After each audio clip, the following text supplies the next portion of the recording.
السلام علیکم ورحمۃ اللہ وبرکاتہ۔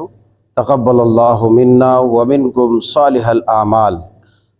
آپ تمام عالم اسلام کے احباب اخوات، میرے پیارے بھائیوں بہنوں بچوں کو عید سعید کی خوب مبارکبادیاں، ڈھیر ساری خوشیاں۔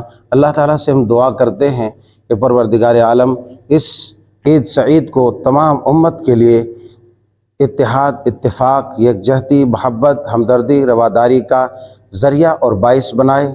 تمام اہل اسلام کے صیام و قیام اور تمام تر عبادات کو شرف قبولیت سے نوازے، ہر شر و فتن سے محفوظ فرمائے، سب کو متفق اور متحد رکھے، دین، ایمان اور ہدایت پر استقامت عطا فرمائے۔ پھر سے آپ تمام احباب اخوات اور تمام بھائیوں بہنوں کو دل کی عمیق گہرائی سے آپ کو عید سعید کی ڈھیر ساری مبارکبادیاں پیش کرتے ہیں اور